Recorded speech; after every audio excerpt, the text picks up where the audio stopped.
So hey guys, welcome back in our new video. तो guys, जैसा कि आप सबको पता है, फार्माकोग्नोसी हमने स्टार्ट करी थी, बट बीच में किसी कारणवश हमने इसको रोक दिया था।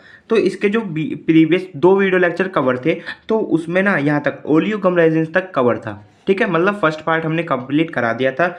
डेफिनेशंस वगैरह देख ली थी, सोर्सेज ऑफ ड्रग्स देख लिए थे, ऑर्गेनाइज्ड अनऑर्गेनाइज्ड ड्रग्स देख ली थी। ठीक है, जिसने भी ये नहीं देखे हैं वो वीडियो लेक्चर्स को देख सकते हैं, मैं इसकी डिस्क्रिप्शन में लिंक दे दूंगा। ओके, तो आज हम फिर से स्टार्ट कर रहे हैं इसी यूनिट नंबर 1 को, और इसमें स्टार्ट करेंगे हम नेक्स्ट टॉपिक, जो कि है क्लासिफिकेशन ऑफ ड्रग्स। इसमें हम पढ़ते हैं क्रूड ड्रग्स। फार्माकोग्नोसी में आप सबको पता है हम पढ़ते हैं क्रूड ड्रग्स के बारे में।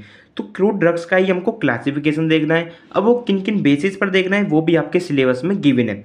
First alphabetical, morphological, taxonomical, chemical, pharmacological, chemo and serotaxonomical classification of drug, यानी कि इन सारे बेसिस पर हमको क्लासिफिकेशन देखना है क्रूड ड्रग का। ठीक है, तो आज की वीडियो थोड़ी सी इंपॉर्टेंट हो जाएगी, तो इसलिए यही इसलिए टॉपिक को हम कवर कराएंगे। इसमें काफ़ी अच्छे से समझना, क्योंकि एग्जाम में काफ़ी बार आता है। ठीक है, तो देखो हम पढ़ते हैं फार्माकोग्नोसी में क्रूड ड्रग के बारे में। तो क्रूड ड्रग वैसे तो मैंने आपको बता दिया है, बट आप एक बार फिर से देख लो। Those drug which obtain from natural sources like plant, animal, minerals, marines etcetera. तो क्रूड ड्रग्स हमारी ऐसी ड्रग्स होती हैं जो कि हमको डायरेक्टली नेचुरल सोर्सेज से मिलती हैं, जैसे कि प्लांट से मिल जाएगी, एनिमल से मिल जाएगी, मिनरल से मिल जाएगी, या फिर कोई मरीन यानी कि समुद्र वगैरह से मिल जाएगी। ठीक है, because of their by distribution the arrangement of classification is in a definite sequence is necessary to understand. देखो, आप सभी को पता होगा जितनी भी हमारी नेचुरल सोर्स से मिलने वाली ड्रग्स हैं उनका कितना ज़्यादा डिस्ट्रीब्यूशन होता है वर्ल्ड में। तो इसलिए इनका जो अरेंजमेंट है ना, एक क्लासिफिकेशन मैनर में, एक डिफिनेट सीक्वेंस में काफ़ी ज़्यादा नेसेसरी हो जाता है हमको समझने के लिए। ठीक है, तो इसलिए हम इन सिस्टम्स को पढ़ते हैं, क्लासिफिकेशन को।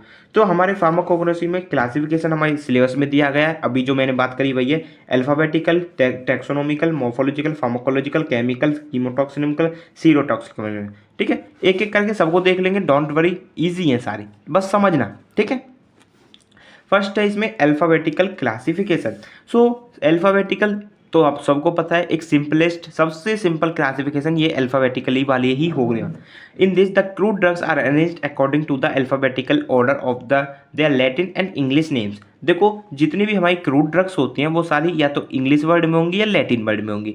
अब अल्फाबेटिकल क्लासिफिकेशन आप समझ रहे होगे, अब खुद ही समझ जाओ कि जैसे आपके रोल नंबर्स वगैरह होते हैं, नेम वगैरह होते हैं, जैसे आपकी अटेंडेंस लगती है, तो नेम किस वजह से लिखे जाते हैं? अल्फाबेटिकल ऑर्डर में लिखे जाते हैं ना, कि पहले ए वाले बच्चे आएंगे, फिर बी वाले बच्चे आएंगे, सबसे लास्ट में जेड वाले बच्चे आएंगे। ठीक है, तो सेम वही ये क्लासिफिकेशन है। यहाँ पर जितनी भी सारी हमारी ए से ड्रग्स आएंगी वो स्टार्टिंग में आएंगी, बी नाम वाली ड्रग्स सारी उसके बाद, फिर सी, फिर डी, फिर ऐसे। ठीक है, some of the pharmacopoeias and reference books which classify crude drugs according to this system are follows। तो इसमें हम कुछ बुक्स का भी हम लेते हैं रेफरेंस, जैसे कि इंडियन फार्माकोपिया आईपी लैटिन में जो है, Indian pharmacopoeia IP English, British pharmacopoeia BP English, British pharmacopoeia codex BP से इंग्लिश, और कुछ और भी हैं, जैसे कि United State pharmacopoeia USP, European pharmacopoeia UP Latin. ठीक है, अब देखो एग्जांपल मैं आपको समझा दूं, जैसे कि अकेसिया है हुआ, बेंजोइन, सिंकोना, ये तो कुछ ही ड्रग्स के एग्जांपल मैंने एक सीक्वेंस में लिख रखे हैं। बाकी बहुत सारी ड्रग्स हैं, बहुत सारी, जिनका एक क्लासिफिकेशन अच्छे तरीके से है। ऐसे पढ़ने लग गए तो हम पूरी बुक ही खोल देंगे, बट यहाँ पर सिंपल एग्जांपल के लिए मैंने यहाँ पर लिख रखा है। जैसे कि अकेसिया ए से स्टार्ट हो रहा है तो ये नंबर 1 है, फिर बेंजोइन बी से स्टार्ट हो रहा है, सेकंड है, फिर सी से सिंकोना, डी से डिल, ई से एरोगोट, ऐसे करते करते देखो यहाँ पर बीच वाले नहीं लिख रखे मैंने, डब्ल्यू से डायरेक्ट आ गया, डब्ल्यू से वुल्फेट, फिर डब्ल्यू के बाद क्या आता है वाई, वाई से येलो वीजबर्ग्स, फिर वाई के बाद क्या है जेड, जेड से जीडोरी। ओके, तो ये हो गया हमारा अल्फाबेटिकल क्लासिफिकेशन। इसके एडवांटेज क्या क्या होते हैं? सबसे पहला तो इजी है और क्विक इन यूज़, काफ़ी ज़्यादा क्विक है, मतलब इजीली हम इसको यूज़ कर सकते हैं मेथड को, क्लासिफिकेशन को। नो रिपीटेशन ऑफ ड्रग, इसमें ड्रग का कोई भी रिपीटेशन नहीं होता है, यानी कि कोई भी ड्रग दोबारा नहीं आती। No technical person is required for handling the system, और कोई भी देखो ऐसा टेक्निकल बंदा नहीं चाहिए जो इसको रखे, तो इसको संभाल के लिए रखे, हैंडलिंग करने के लिए। डिसएडवांटेज क्या होगा? Scientific nature of the drug can not be identified, कोई भी हम साइंटिफिक नेचर नहीं निकाल सकते किसी भी ड्रग का, ओरिजिनल सोर्स भी क्लियर नहीं होता है इस वाले क्लासिफिकेशन में। सेकेंड है हमारा टैक्सोनॉमिकल क्लासिफिकेशन। सो इसमें क्या है कि इसमें जो टैक्सोनॉमी आपको समझ में आ रहा होगा ना, जैसे हम पढ़ते थे 9th 10th में, प्लांट किंगडम, ऐसे वही वही चीज़ इसमें होने वाली है। तो यहाँ पर जो क्लासिफिकेशन कराया गया है ड्रग्स का वो करा गया है according to plants and animals from which they are obtained in phylum, orders, family, genera, species, sub species etcetera. ठीक है, तो यहाँ पर जो प्लांट और एनिमल से हमको ड्रग मिल रही हैं वो हमको ऑब्टेन कर रहे हैं किसी फाइलम ऑर्डर वगैरह, ये जो होते हैं ना सारे, इनके बेसिस पर हमारा ये क्लासिफिकेशन करा गया है। This method of classification based on the consideration of natural relationship और फाइलोजेनी अमोंग प्लांट और एनिमल। ठीक है, एडवांटेजेस का क्या होगा कि इजी है क्लासिफिकेशन करने के लिए क्रूड ड्रग्स का, helpful in studying evaluatory development. ठीक है, डिसएडवांटेजेस का क्या होगा कि this system fails to tell about chemical nature and therapeutic significance of crude drug. तो यहाँ पर ये जो सिस्टम होता है वो हमको केमिकल नेचर और कुछ थेराप्यूटिक सिग्निफिकेंस नहीं दे पाता है क्रूड ड्रग्स का। ठीक है, अब एग्जांपल जैसे समझ लो, जैसे कि किंगडम हो गया, आपको ये तो सीक्वेंस पता होगा ना, किंगडम, फाइलम, फैमिली, ऐसे जो होता है। तो जैसे कि एक एग्जांपल के तौर पर ले लो एंजियोस्पर्म, ये फाइलम है, इसकी फैमिली लिलिएसी और ड्रग्स इसमें होगी कोल्चिकम और डायस्कोरिया। ठीक है, ऐसे ही फैमिली जैसे लेबेटी, स्पेसीज पापेरिया, क्लास होगी इसकी डायटाइक्लोलिडेंस। ये हो गया आपका एग्जाम्पल। थर्ड इसमें बात करेंगे मॉर्फोलॉजिकल क्लासिफिकेशन। देखो नाम से ही समझो मॉर्फोलॉजी यानी कि जिसमें हम देख रहे हैं अपनी आंखों से, स्मेल कर रहे हैं, टेस्ट कर रहे हैं, ये सब हो गया आपका मॉर्फोलॉजिकल। तो इसमें यही बेसिक क्लासिफिकेशन है। यहाँ पर ग्रुप करा गया है according to the part of plant और animal represented into organised and unorganised drug. तो इसमें हमारा सिंपल ऑर्गेनाइज्ड और अनऑर्गेनाइज्ड ड्रग के ऊपर ही ये क्लासिफिकेशन है। ऑर्गेनाइज्ड ड्रग अभी आपने पीछे पढ़ रखा है, उसमें क्या क्या आता है, जैसे कि जो डायरेक्ट पार्ट होता है प्लांट का, जैसे कि लीफ हो गया, फ्लावर हो गया, फ्रूट हो गया, सीड हो गया, ये। और अनऑर्गेनाइज्ड ड्रग यानी कि जो इनडायरेक्टली पार्ट होता है हमारे प्लांट का, जैसे ड्राइड लेटेक्स, एक्सट्रैक्ट, कुछ ऐसे। In which drugs are arranged according to morphological character such as their shape, size, part. तो इसमें वही ये पूरा क्लासिफिकेशन है, ये अरेंज इस वजह से मॉर्फोलॉजिकल कैरेक्टरिस्टिक्स पर ही ये बेसिस है। जैसे कि उसका शेप क्या है, साइज क्या है, पार्ट कौन सा है, ऐसे। जैसे कि एग्जांपल लूँ, लीव्स है, लीव्स से हमको क्या मिलता है, सेना या डिजिटलिस या बसाका, ये हमको लीव से ही मिलते हैं। ऐसे ही बार्क हो गया, बार्क से हमको क्या मिलता है, सिंकोना, सिनेमोन, ये हमको बार्क से ही मिलते हैं। देखो पूरा पेड़ होता है, ठीक है, मान लो एक पूरा पेड़ है तो उसमें डिफरेंट पार्ट्स होते हैं, जैसे लीव्स भी होगा, उसमें बार्क भी होगा, फ्रूट्स भी होगा, फ्लावर भी हो गया, ड्राइड लेटेक्स भी हो गया। तो ये क्लासिफिकेशन उस बेसिस पर है कि मान लो जो हमारी ड्रग्स होंगी वो बार्क से मिलेंगी, तो वो सारी ड्रग्स एक कैटेगरी में रखी जाएंगी जो जो बार्क से मिल रही हैं, ऐसे ही। ठीक है, जैसे मैंने कुछ एग्जांपल लिख रखे हैं यहाँ पर, बट बहुत एग्जांपल होते हैं। जैसे कि फ्लावर है, हमको फ्लावर क्लोव का फ्लावर होता है, सेफ्रॉन का फ्लावर होता है। तो ये उस बेसिस पर है कि ये जितनी भी, जैसे फ्लावर है ना, तो ये जितनी भी ड्रग हमको फ्लावर से मिलेंगी सारी एक कैटेगरी में आएंगी, ऐसे। ठीक है, और आप पढ़ लेना एग्जाम्पल। मेरिटिस का क्या होगा, वेरी यूजफुल है हमारा एडल्ट्रेंट यूज़ करने के लिए, जो जो एडल्ट्रेशन करते हैं, जो मिलावटी कुछ पदार्थ होते हैं उनको आइडेंटिफाई करने के लिए, और कन्वीनियंट होता है प्रैक्टिकली स्टडी करने के लिए। Demerit, it does not give any idea about chemical constituent are used. जो केमिकल कॉन्स्टिट्यूएंट होते हैं उसमें ये कोई भी आइडिया नहीं दे सकता ये क्लासिफिकेशन। नेक्स्ट समझते हैं फार्माकोलॉजिकल क्लासिफिकेशन। फार्माकोलॉजिकल तो आपको पता होगा, जो थेराप्यूटिक एक्शन दे वो उसी मैनर में अरेंज करी गई है।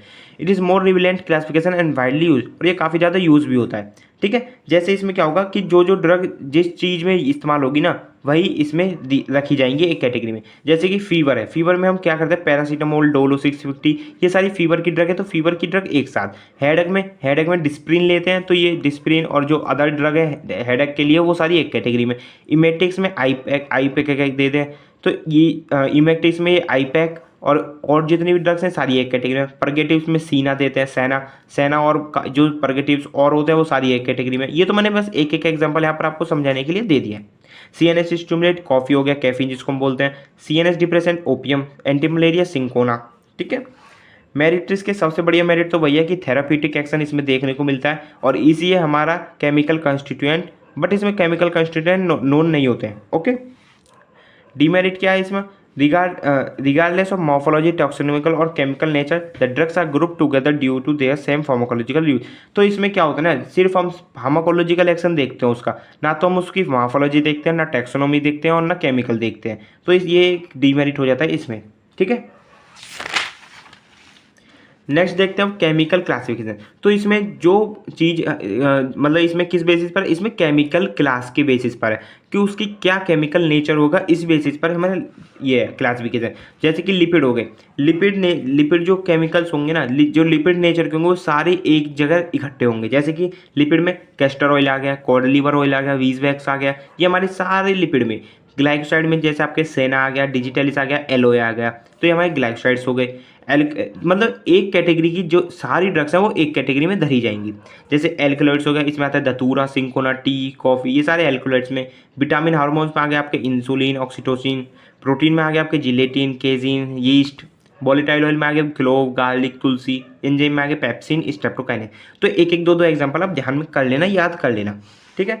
मेडिटिस का केमिकल कॉन्स्टिट्यूएंट मेडिसिनल यूजेज के नोन होते हैं, क्योंकि हमको पता है कौन सी क्लास की कौन सी ड्रग है। डीमेरिटिस में यहाँ पे हमारे को ओरिजिन नहीं पता चलता है ड्रग्स का। नेक्स्ट आपका स्कीमोटॉक्सिनोमिक टैक्सोनॉमिकल क्लासिफिकेशन। सो ये क्लासिफिकेशन किस बेसिस पे, in this classification the equal importance is given for taxonomical status and chemical constituent. तो इसमें हम दोनों चीज़ देखते, दोनों चीज़ों के इंपॉर्टेंस को देखते हैं, टैक्सोनॉमी के भी स्टेटस को भी और केमिकल कॉन्स्टिट्यूएंट के भी। जैसे example, tropine alcoholic generally occurs among the number of Solanaceae. तो जो सोलेनेसी फैमिली होते हैं ट्रोपिन एल्कोहलिक उससे अकर होते हैं। और oleo resin generally occurs among the pinaceae family, और जो ओलियो रेजिन होते हैं वो पिनियासी फैमिली से अकर होते हैं इसलिए, ठीक है। ये हो गया आपका कीमोटैक्सोनॉमिकल। अब आता है आपका सीरोटॉक्सिनोमिकल, और ये लास्ट है आपका इसका, ठीक है। तो सीरो आया है वर्ड आपका सीरोलॉजी से, और सीरोलॉजी एक हमारी अलग से स्टडी होती है जिसमें हम एंटीजन एंटीबॉडी रिएक्शंस के बारे में पढ़ते हैं। ये हमारी पूरी स्टडी कहलाती है सीरोलॉजी, ठीक है। The application of serology is solving taxonomic problem is called serotaxonomy. और जो सीरोलॉजी हम इस्तेमाल करेंगे, एप्लीकेशन अप्लाई करेंगे टैक्सोनोमिक में, जो टैक्सोनोमिक प्रॉब्लम्स होते हैं उसमें, तो ये पूरा बन जाता है आपका सीरो टैक्सोनोमी, ठीक है। The classification of very similar plants by means of differences in the protein they contain.